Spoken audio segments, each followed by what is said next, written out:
নমস্কার, বাংলা মন থেকে বলছি সন্ময় বন্দ্যোপাধ্যায়। উত্তরবঙ্গে মুখ্যমন্ত্রীর আবার দ্বিতীয়বারের নাটকীয় সফর।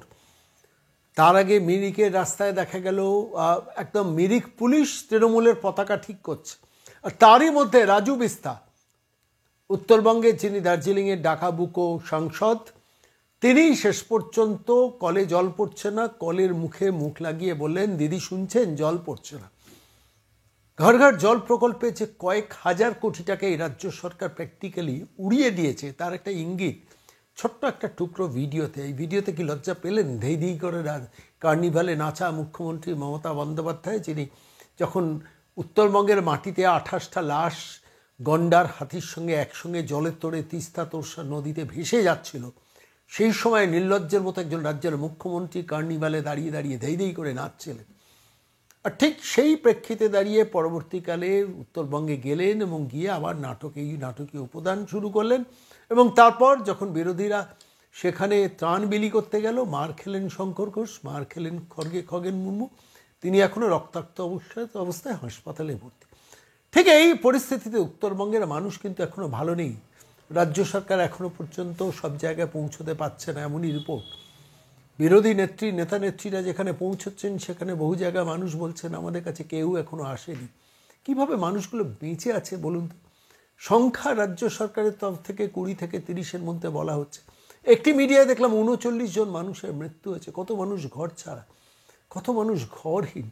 মৃত্যু ঠেকানো যেত যদি, অনেক মৃত্যু এড়ানো যেত যদি রাজ্য সরকার আগাম অ্যালার্ম পাওয়ার পরও যথাবিহিত তার ব্যবস্থা নিত, তার পুলিশ ব্যবস্থা নিত। কিন্তু সেই পুলিশ তো রাজ্যের মুখ্যমন্ত্রীকে কীভাবে খুশি করবেন সদা সর্বদা সেই নিয়ে ব্যস্ত থাকেন। আপনারা সেইটা এই মুহূর্তে দেখছেন যে টুকরো একটা ভিডিওর অংশ, যে অংশে দেখা যাচ্ছে মিরিক পুলিশ মুখ্যমন্ত্রী যাবেন বলে রাতের অন্ধকারে গিয়ে তৃণমূলের পতাকা ঠিক করছেন। রাজ্যের ডিজির কি কোনো লজ্জা আছে বলুন তো? একটা রাজ্যের পুলিশ একটা দলের পতাকা ঠিক করছেন রাজ্যের মুখ্যমন্ত্রীকে খুশি রাখতে। সেই সময় দাঁড়িয়ে জল পড়ছে না রাজু বিস্তা পরিষ্কারভাবে একজন নির্লজ্জ প্রশাসককে লজ্জা দিলেন এইভাবে বলে, দিদি শুনছেন, লজ্জা তো নেই। আমি আজকের এই আপডেটটা দেখাবো যেখানে দেখবেন রাজু বিস্তা জল পড়ছে না, পাহাড়ের মাটিতে ডাকাবুকো সাংসদ প্রত্যেকটা মিনিটে মিনিটে পাশে থাকছেন, মানুষের কাছে যাচ্ছেন যখন মমতা বন্দ্যোপাধ্যায় নাটক করছেন। এনডিআরএফ কেন্দ্রীয় সংস্থা যখন উদ্ধার কাজ চালিয়েছে, সেনাবাহিনী যখন দ্রুততার সঙ্গে উদ্ধার কাজ চালিয়েছে, সেই সময় দাঁড়িয়ে একজন রাজ্যের মুখ্যমন্ত্রী কার্নিভালে দাঁড়িয়ে ধেই ধেই করে নেচেছিলেন। তাকেই তো লজ্জা দিলেন রাজু বিস্তা। আর পাশাপাশি শঙ্কর ঘোষ, ডাক্তার শঙ্কর ঘোষ, যিনি উত্তরবঙ্গের বিধায়ক এবং পরিষদীয় বিরোধী দলের চিফ হুইপ, তিনি হসপিটাল থেকে উঠে গেলেন আহত অবস্থায়। সেই অবস্থায় গিয়ে নাগরাকাটার সেইখানে গিয়ে পাশে অন্যান্য বিধায়কদের নিয়ে সেখানে ত্রাণ বিলি করলেন। আমি বলছি বাংলার রাজনীতিতে এই ডেসপারেশনটা দরকার, বাংলার রাজনীতিতে এই সক্রিয়তাটা দরকার। অনেক রাজনৈতিক নেতা যারা ভুলে যান। কুর্নিশ জানাবো রাজু বিস্তাকে, কুর্নিশ জানাবো ডাক্তার শঙ্কর ঘোষকে। আর দেখতে থাকুন রাজু বিস্তা কীভাবে রাজ্যের মুখ্যমন্ত্রীকে লজ্জা দিলেন। এই লজ্জা কিন্তু আরও একটা কারণে খুব অর্থবহ। তার কারণ এই কেন্দ্রীয় জল জীবন মিশনে যে কয়েক হাজার কোটি টাকা এই রাজ্যে এসছে, সেটাও প্রপারলি ইউটিলাইজড হয়নি। এই রাজু বিস্তার ভিডিওটা দেখলেও আরও একবার প্রমাণ মিলছে। বহু গ্রামগঞ্জ থেকে ফোন পাই, জল পৌঁছচ্ছে না। সরকার, কেন্দ্রীয় সরকার কোটি কোটি টাকা, হাজার হাজার কোটি টাকা এই রাজ্যের জন্য ব্যয় করে, আর মানুষ যখন জল পায় না, আর তারপর একজন সাংসদকে বলতে হয়, দিদি শুনছেন, জল না পড়া কলের মাইপে মুখ লাগিয়ে ভাইরাল হয়েছে সেই ভিডিও। আর কুর্নিশ জানাবো অবশ্যই ডাক্তার শঙ্কর ঘোষকে, আহত অবস্থায় হাসপাতালের রোগশয্যা ছেড়ে। অনেক রাজনৈতিক নেতা যেটা বুঝতেই পারেন না যে এই দ্রুততাটা আজকের দিনের রাজনীতিতে দরকার। কেন উত্তরবঙ্গকে মমতা বন্দ্যোপাধ্যায় চিরকাল অবজ্ঞা করেছেন, উপেক্ষা করেছেন, শো বিজনেস করেছেন। মাঝে মাঝে উত্তরবঙ্গে গেছেন, আমি উত্তরবঙ্গকে ভালোবাসি, আমি উত্তরকন্যাকে ভালোবাসি। উত্তরকন্যায় একজনও মন্ত্রী বসেন না, একজন সেক্রেটারি লেভেলের অফিসারকে বসিয়ে রেখে দিয়েছেন। আর সমস্ত মন্ত্রিসভাটা চলছে কালীঘাট থেকে।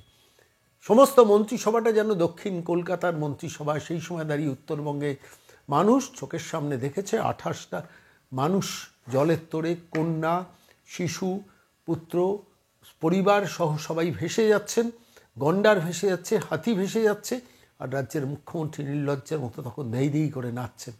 ঠিক এই আবহে আমি সরাসরি আজকে আপনাদের নিয়ে যাব রাজু বিস্তার সেই ভাইরাল হওয়া ভিডিও। আর কুর্নিশ জানাবো ডাক্তার শঙ্কর ঘোষকে আরও একবার, যিনি হাসপাতালের রোগ শয্যা থেকে সরাসরি চলে গেছেন নাগরাকাটা, সেখানে গিয়ে ত্রাণ বিলি করছেন। দুটো ভিডিও পরপর দেখুন। हेलो ममता दीदी, हेलो ममता दीदी, ये हर घर जल का नल है, पाइप है, पानी नहीं है, आपको सुनाई दे रहा है? हेलो ममता दीदी, सुनाई दे रहा है? हर घर जल नल है, पाइप है, पानी नहीं है। সেদিন এখানে এসে এক অপ্রীতিকর পরিস্থিতি তৈরি হয়।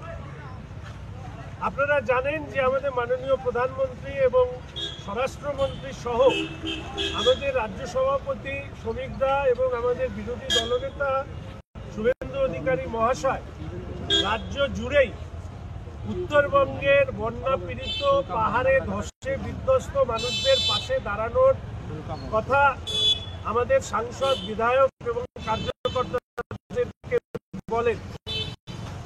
কিন্তু সেদিন আপনারা জানেন যে সেখানে আসার পরে মাননীয় সাংসদ, আদিবাসী সাংসদ যিনি এসেছিলেন, আদিবাসী পরিবারের স্বজন হারানো বেদনার সাথে নিজেকে যুক্ত করে তাকে সমবেদনা জানাতে তাকে এবং আমাকে যেভাবে গণপ্রহার বা মব লিঞ্চিং করবার চেষ্টা হয়, তার সাথে সাথে আমাদের জলপাইগুড়ির প্রাক্তন সভাপতি শ্রী বাপি গোস্বামী মহাশয় তাকেও শারীরিকভাবে আক্রমণ চালানো হয়।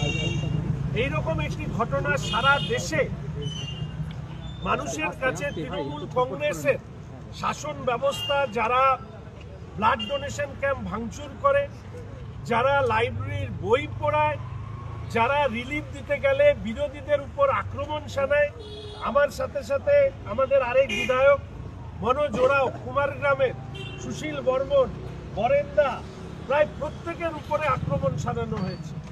শুধু আমাদের ভারতীয় জনতা পার্টির কার্যকর্তাদের উপরে নয়, বিধায়কদের উপরে, সাংসদদের উপরে নয়, আমরা দেখেছি সিআইএসএফ এর উপরেও এরা যেভাবে আক্রমণ শানিয়েছে, তা ভারতবর্ষের বন্যা পীড়িত মানুষ বা দুর্যোগ পীড়িত মানুষের পাশে দাঁড়াতে গিয়ে